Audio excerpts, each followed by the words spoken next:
Today we talk about how can you disable liked events notifications on your app. We go to figure out this edition or know how you can do that on your app.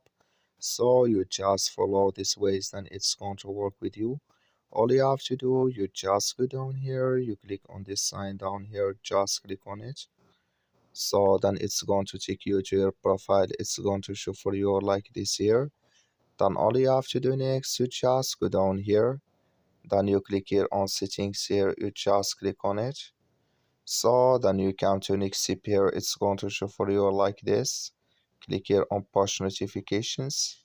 You come to next step here, it's going to show for you like this. Come here to liked events, click in this sign or this color.